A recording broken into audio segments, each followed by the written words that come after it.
오늘은 어린이 주일입니다. 자녀 주일이라고도 이야기하죠. 10명의 아이들에게 유아 세례를 베풀므로 우리 공동체에 하나님이 주시는 기쁨의 생명을 확인해 보게 되었습니다. 5월 5일 어린이날이라고 하는 것은 사실 우리 민족의 절대절명의 위기의 상황에서 나온 신앙의 고백이었습니다. 1919년 3월 1일 대한독립 만세운동이 실패함으로 인해서 나라의 민족 앞날이 암울했습니다. 빠른 시간 안에 우리 민족이 이 식민지 억압의 생활 속에서 해방되기 어렵겠구나 라고 생각했던 선각자들이 다음 세대의 조국의 독립을 준비하기 위하여 다음 세대들을 길러내는 일을 감당해야 되겠다 생각하여 어린이 그 귀한 생명들에 집중하게 되었습니다. 잘 알고 있는 것처럼 소파 방정환 선생님과 이 생각을 공유하였던 일부 유학생 색동회라고 만든 모임에서 아이들에게 새로운 교육과 미래의 희망을 불어넣는 일들을 시작하였습니다. 그 결과로 1975년에 공휴일로 제정되어 어린이날, 아이들을 위하여 우리가 한 날을 정해 나라의 미래가 달려있는 새 세대를 귀히 여기는 날로 삼았습니다. 교회는 5월 첫 번째 주일을 바로 이 자녀주일, 어린이 주일로 삼아 전통적으로 교회의 다음 세대들을 길러내는 일을 우리가 소홀히 할 수 없다는 사실을 깨닫게 하기 위하여 정했습니다. 그러나 시간이 지나고 형식적으로 남아있다 보니까 오늘날 한국교회의 60%가 교회 학교가 없답니다. 여름 성경학교가 없답니다. 그만큼 아이들이 떠나가는 교회로 전락하고 말았음을 보게 됩니다. 다음 세대의 교회를 이끌어 나가고 십자가 복음을 책임져야 될 주님의 일꾼들을 만들어내는 이 일을 형식화되고 말만 요란하였다라는 증거이죠. 감사하게도 우리 교회는 하나님께서 유치부부터 초등부 또 청소년부와 청년들을 믿음의 다음 세대인 자녀들을 보내주셔서 아주 풍성한 교회 학교가 운영되고 있습니다. 그러나 하나님이 주시는 이 아름다운 다음 세대의 복을 우리가 제대로 감당하지 못한다면 어쩌면 우리 교회도 교회 학교가 사라지는 내일을 희망할 수 없는 교회로 전락할 수도 있을런지 모르겠습니다. 구호로만 다음 세대, 형식으로만 다음 세대 했다가는 지금의 한국교회가 처해져 있는 암울한 미래를 우리도 똑같이 맞게 될런지 모르겠습니다.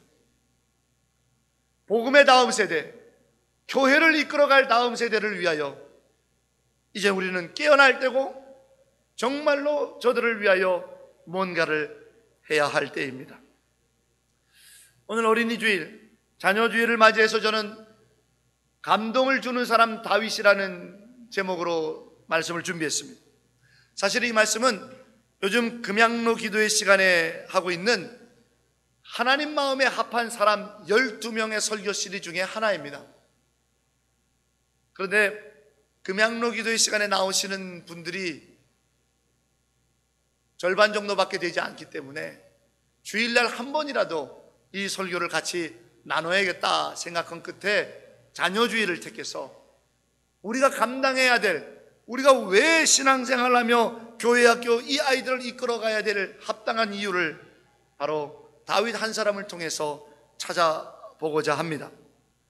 사랑하는 여러분, 이 시대는 정말로 다음 세대를 준비하지 않는 가문, 다음 세대를 준비하지 않은 교회, 다음 세대를 준비하지 않은 조국과 나라는 암울해지는 희망이 없는 시대가 되었습니다.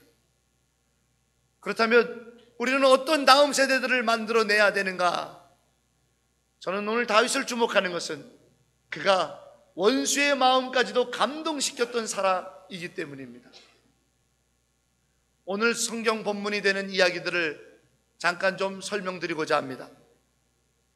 당대 이스라엘의 왕이었던 사울왕은 자기보다 영향력이 있고 자기보다 더 많은 백성들로부터 칭송을 받는 다윗에 대하여 시기와 질투, 그리고 그로 인해서 자기 가문의 왕권이 이어지지 못할지도 모른다라고 하는 위기감 때문에 다윗을 죽이고자 했습니다.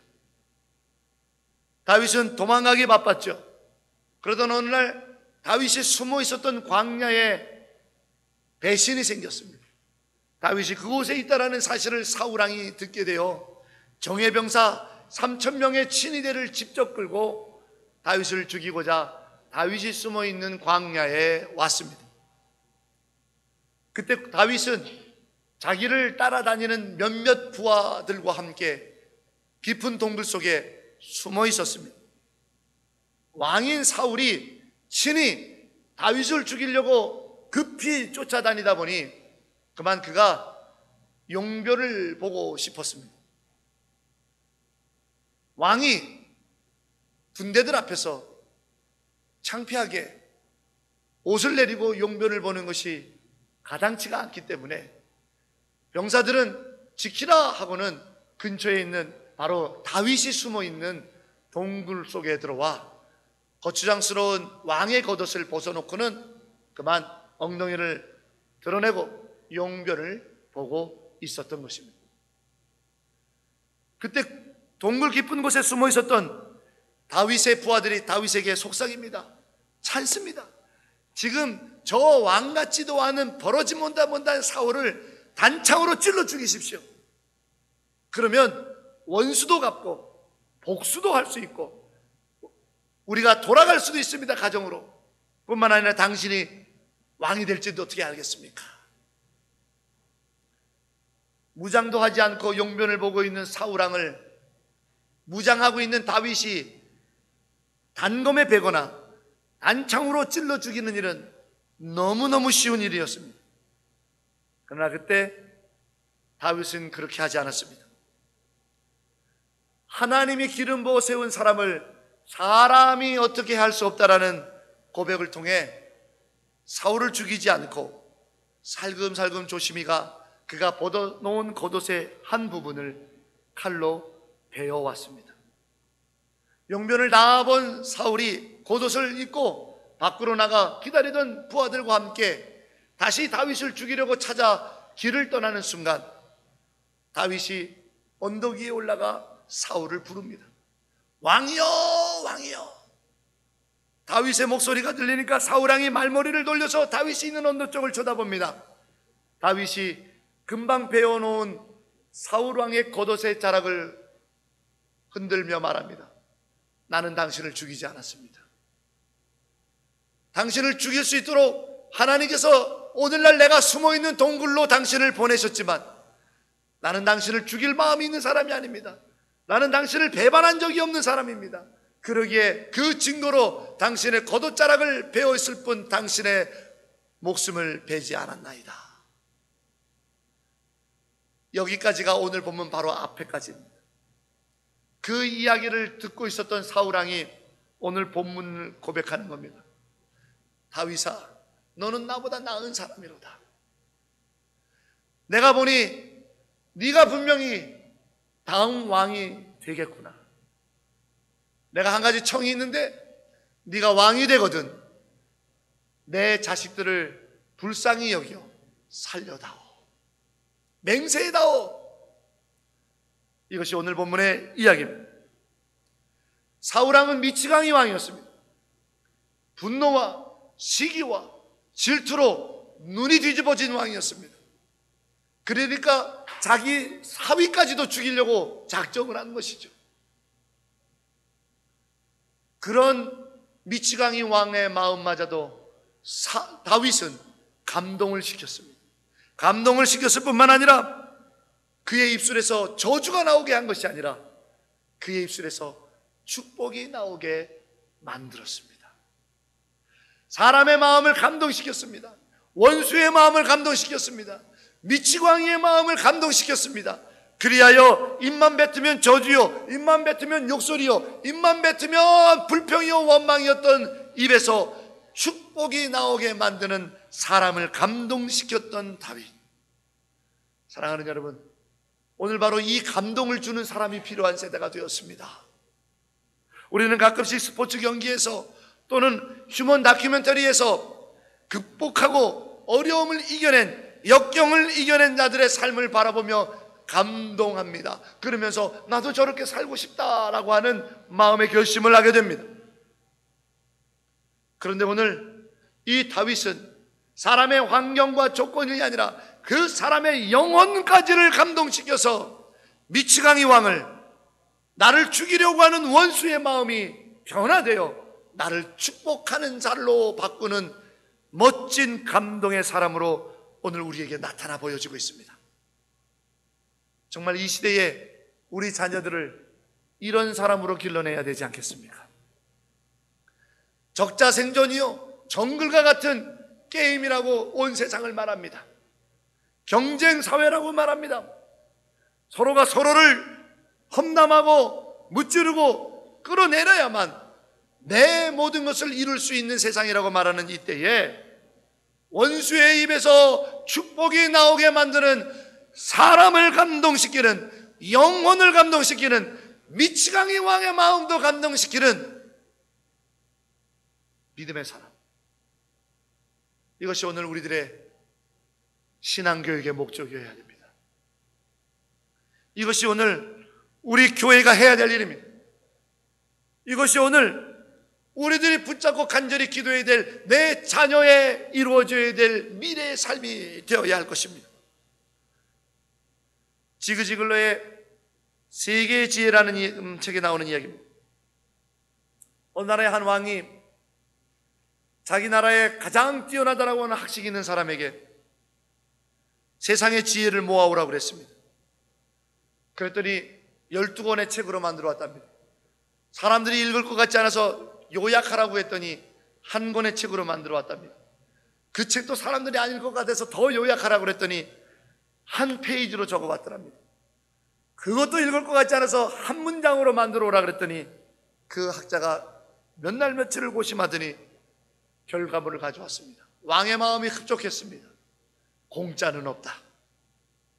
이것이 세상의 진리라는 거예요. 그 어떤 것도 바꿀 수 없는 진리라는 거예요. 공짜는 없다. 맞습니다, 여러분. 공짜는 없습니다. 우리 자녀들이 사람의 원수의 마음까지도, 미치광이 왕의 마음까지도 감동시켜서 저주의 입술을 축복의 입술로 바꾸는 사람으로 길러내려면 공짜는 없습니다. 거저되지 않습니다. 교회 학교에 애들 맡겨놓으면 거저 그렇게 됩니까? 학교에 애들 맡겨놓으면 거저 자기 꿈을 이루는 길로 쭉쭉 뻗어나갑니까? 아닙니다. 대가가 필요합니다. 희생이 필요합니다. 미국의 사우스 다코타주에 가면 러시모어 산이 있습니다. 보그럼이라고 하는 조각가가 15년에 걸쳐서 조지 워싱턴, 토마스 제퍼슨, 루즈벨트, 에브라함 링컨이라고 하는 가장 존경한다라고 하는 미국인의 대통령 4사람의 얼굴을 바위 위에다가 조각해 놓았습니다. 그런데 이 보그럼이라고 하는 조각가는 완성된 후에 몇 개월 만에 세상을 떠나고 말았습니다. 그가 병환 중에 있을 때 기자들이 보그럼에게 묻습니다. 억울하지 않소? 15년에 걸쳐서 이거를 만들어 놨는데 억울하지 않습니까? 보그럼 작가가 이렇게 말했답니다. 적어도 10만 년 동안 사람들이 저 위인들을 바라보며 배울 것입니다. 그때 내 이름도 저기에 있을 것인데 15년이라는 세월은 그리 아까운 투자가 아닙니다. 저 바위가 풍화작용을 일으켜서 달아 없어지기 전까지 사람들은 그 바위에 새겨진 4명의 대통령을 이야기하면서 교훈을 얻고 자식들을 데리고 와 너희도 이렇게 본받으라고 이곳을 찾아올 텐데, 그럴 때마다 누가 이걸 조각했을까? 보그럼이라는 사람이구나. 내 이름을 기억해 줄 건데, 적어도 10만 년 이상 자손 대대로 내 이름을 기억해 줄 건데 15년 투자하는 게 그게 무슨 아까운 일입니까? 맞습니다. 공짜는 없습니다. 오늘 성경에서 기록되어질 때 우리에게 어떤 축복을 주신다고 했습니까?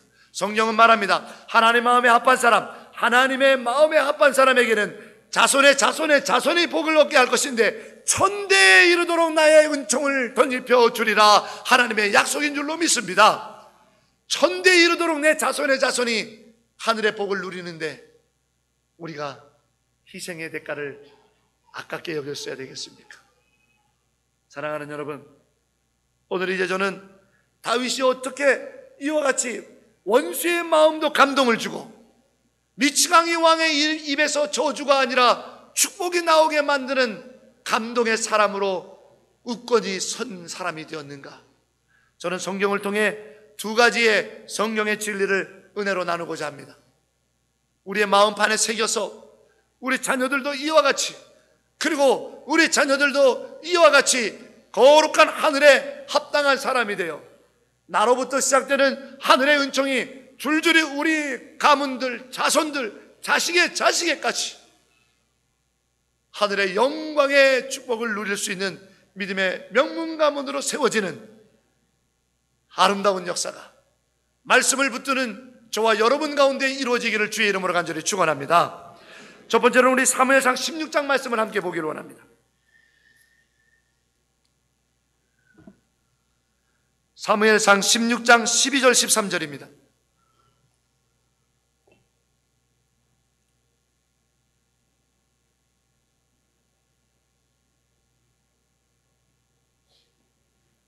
사무엘상 16장 12절 13절 한 목소리로 같이 읽겠습니다. 이에 사람을 보내어 그를 데려오매 그의 빛이 붉고 눈이 빼어나고 얼굴이 아름답더라. 여호와께서 이르시되 이가 그니 일어나 기름을 부으라 하시는지라.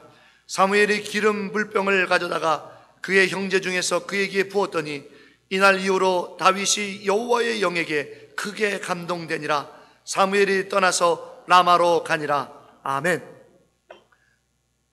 사무엘 선지자가 다윗이 어렸을 적에 그의 아버지 집 베들레헴 이세 그 집에 와서 다윗에게 기름을 붓는 장면이 금방 우리가 읽은 사무엘상 16장 12절 13절입니다. 여러분, 오늘 성경 본문이 사무엘상 24장으로 다시 돌아가기를 원합니다. 다윗이 자기 인생의 절대절명인 위기입니다.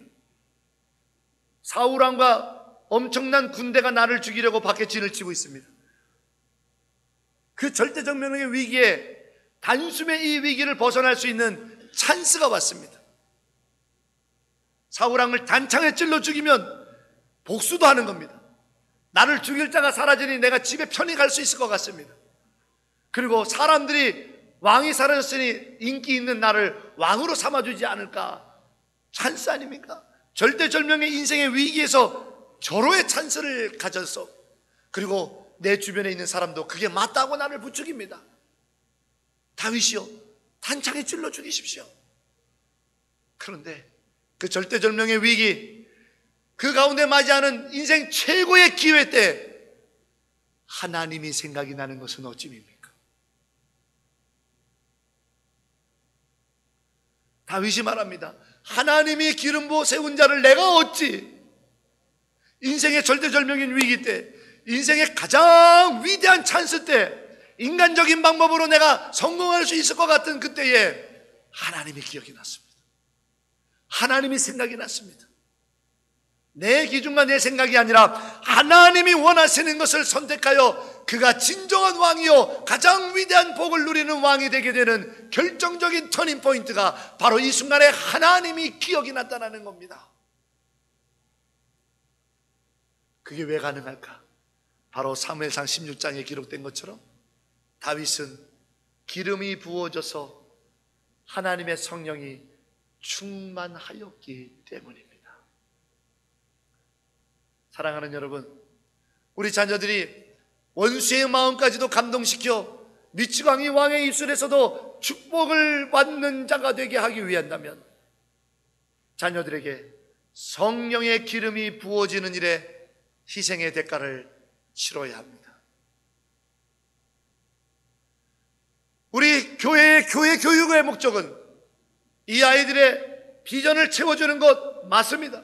이 아이들의 인격을 형성해 주는 것 맞습니다. 이 아이들의 실력을 풍성케 하는 것 맞습니다. 이 아이들이 보고 듣고 많은 견문을 넓혀서 많은 지식이 쌓여지는 것 맞습니다. 그러나 그 전에 성령의 충만함을 받게 하는 것이 교회 교육의 제일 목적입니다. 아이들이 성령의 충만함을 입을 수 있도록 내 자식에게 성령의 기름이 부어져서 하나님의 영이 그 안에 충만할 수 있도록 기도의 자리에 데리고 와야 됩니다. 예배의 자리에 데리고 와야 됩니다. 예배와 기도의 자리를 패하고 어찌 내 자식에게 하나님의 성령의 기름이 부어지기를 기대한단 말입니까? 바쁜 거 압니다. 이민사회에서 바쁜 거 압니다. 그러나 공짜는 없습니다. 오늘 이세 아버지의 집에서 다윗에게 기름이 부어지는 이 장면을 한번 생각해 봅시다. 이스라엘 사람들은 상식적으로 기름을 부어서 안수할 때 세 가지의 목적이 있다는 것을 상식적으로 합니다. 첫 번째, 제사장을 세울 때 기름을 부어서 세웁니다. 그런데 다윗은 그게 아닙니다. 왜? 제사장은 레위 지파여야만 합니다. 근데 다윗은 유다 지파입니다. 그러기에 누구나 다 사무엘상 16장에 사무엘이 다윗에게 기름을 부어 성령의 충만함이 임하게 하는 기도가 제사장 때문이 아니라는 것을 누구나 다 압니다. 두 번째, 예언자들은 기름을 부어서 세웁니다. 그런데 결정적으로 사무엘은 예언자가 아닙니다. 또 예언자의 기름 부음은 사람에 의해서 부어지는 것이 아니라는 것을 유대인들은 압니다. 그러니 다윗에게 붓는 이 기름은 예언자를 세우기 위하여 붓는 것이 아님을 상식적으로 합니다. 그러면 하나만 남았습니다. 왕을 세울 때 기름을 붓습니다. 그리고 지금 미츠강이 왕인 사울왕도 사무엘이 기름을 부어서 세웠습니다. 그러므로 그 자리에서 지금 다윗에게 기름을 붓는 이유가 제사장도 아니요 예언자도 아니요 왕으로 삼고 있다는 걸 누구나 다 아는 일입니다. 그러나 그때 왕은 사울왕입니다. 현직 왕이 버젓이 살고 있는데 어린아이에게 왕의 기름을 붓는다. 그것도 그의 아들도 아닌데 이거는 반역입니다. 구태타입니다.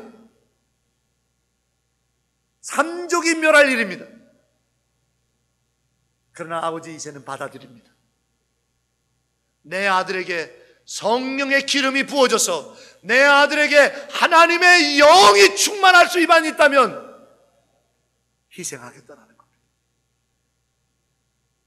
희생하겠다라는 겁니다. 사랑하는 여러분, 원수마저도 감동시키고 미치광이의 입에서 축복이 나오게 만드는 하나님의 자녀로 세우시려면 그 어떤 희생의 대가를 치르더라도 내 자식에게 성령의 기름이 부어지게 해야 합니다. 그거밖에는 없습니다. 내가 피곤하고 어려워도 내 자식을 옆에 끼고 금양로 기도 오셔야 됩니다. 그리고 눈물로 이 아이에게 기도해야 됩니다. 여호와여 보소서, 당신이 내게 주신 아들이 여기 있나이다. 여호와여 보소서, 당신이 내게 주신 딸이 여기 있나이다. 이 시간 성령의 기름을 부으사 이 아이의 마음속에 하나님의 영이 충만하여서 결정적인 순간에 어떠한 위기에도 하나님이 기억나게 하여 주옵소서. 원수의 마음을 감동시키는 자로 살게 하여 주옵소서. 축복의 이름으로 살게 하여 주옵소서. 어떠한 희생의 대가를 치르더라도 내 자식에게 하나님의 성령이 부어지게 해야 합니다. 이것이 하나님의 마음에 합당한 사람을 감동시키는 자녀로 길러내는 방법입니다. 사랑하는 여러분, 예배의 자리에 자식을 앉혀놓고 함께 예배하며 하나님 앞에 나간 적이 언제입니까? 내 자식에게 손을 얹고 하나님이여 이 딸에게 이 아이에게 하나님의 은혜를 부어달라고 눈물로 내 자식의 머리 위에 손을 얹고 기도한 적이 언제입니까? 살다 보니 바빠서 아닙니다. 안 됩니다. 희생의 대가가 필요합니다. 공짜는 없습니다. 사랑하는 여러분, 오늘 이 예배를 통해서 여러분 결단하시기 바랍니다. 이제 시작하셔야 됩니다. 이제 내 자녀에게 내가 어떤 인생을 치르더라도 하나님의 영이 임할 수만 있다면, 하나님의 성령이 그 안에 가득할 수만 있다면, 하나님의 기름 부으심이 내 자녀에게만 있을 수 있다면, 주여 내가 그것 하나 바라보나이다. 이 일에 쓰임받는 우리 믿음의 1세대들이 되어 우리 만일 한인연합교회에서 자라나는 믿음의 신앙인들의 자녀들이 곳곳에서 하나님의 성령에 감동이 되어 이 땅의 사람들을 감동시킬 수 있는 믿음의 복된 역사가 저와 여러분의 자녀들에게 일어나기를 주의 이름으로 간절히 축원합니다. 두 번째 마지막 방법은 사무엘상 22장입니다. 사무엘상 22장 1절로 5절까지 말씀을 한번 보겠습니다.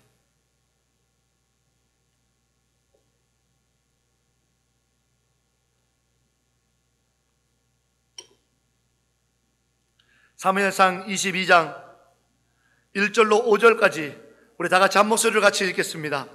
그러므로 다윗이 그곳을 떠나 아둘람 굴로 도망하며 그의 형제와 아버지의 온 집이 듣고 그리로 내려가서 그에게 이르렀고 환난당한 모든 자와 빚진 모든 자와 마음이 원통한 자가 다 그에게 모였고 그는 그들의 우르머리가 되었는데 그와 함께한 자가 400명가량이었더라.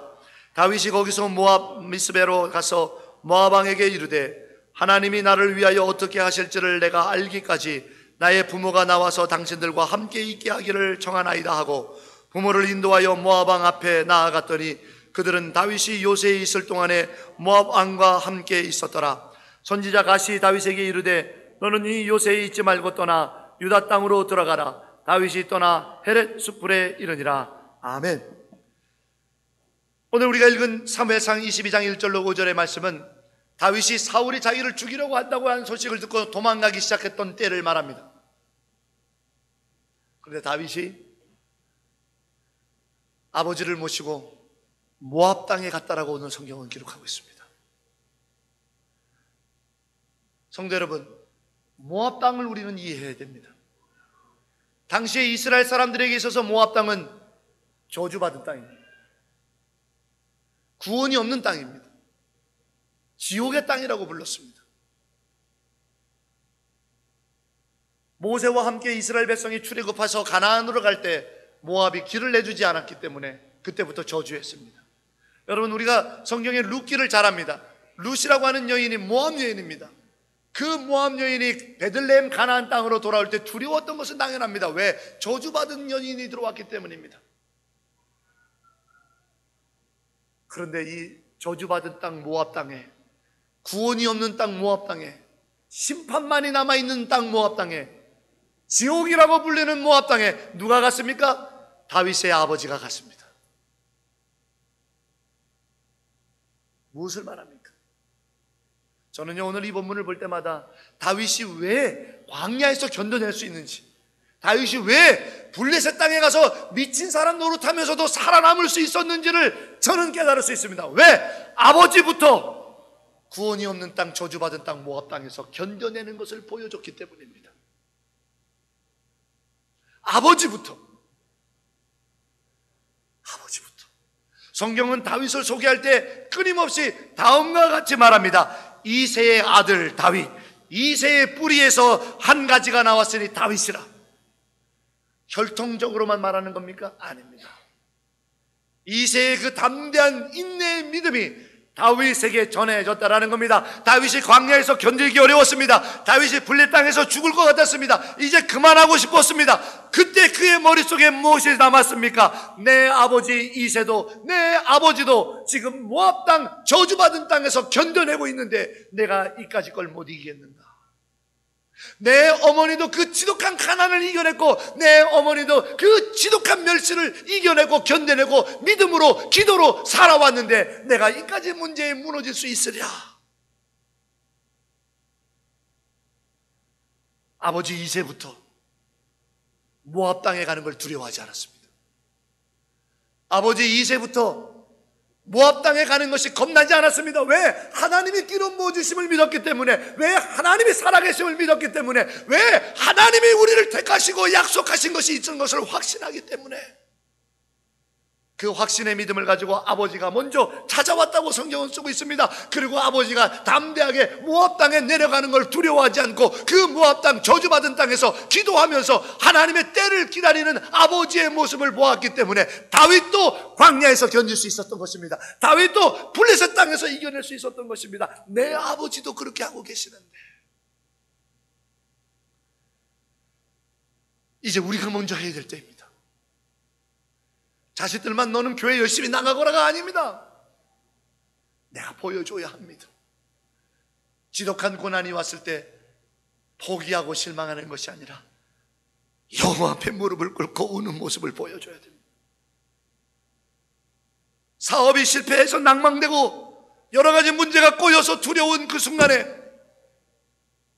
술 취하여 방탕하여 고래고래 소리 지르면서 끝났다 끝났다 저주받은 소리를 하는 모습을 보여주는 것이 아니라 금식하며 하나님 앞에 아뢰는 것을 보여줘야 합니다. 이제는 우리가 먼저 모압 땅에서, 이제는 우리가 먼저 모압의 땅에서 기도로 인내하고 저주받는 것을, 그 땅에서 견뎌내는 것을 보여줘야 될 때입니다.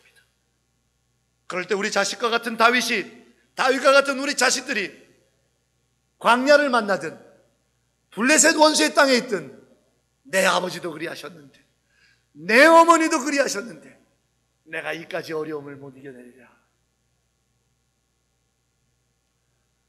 이제 우리가 먼저 믿음의 모습을 보여줄 때 다윗과 같은 우리 자식들은 하나님의 마음에 합당한 사람으로 서서 원수의 마음도 감동시키며 미치광이의 입에서도 축복을 얻어낼 수 있는 복의 사람으로 서게 될 것입니다.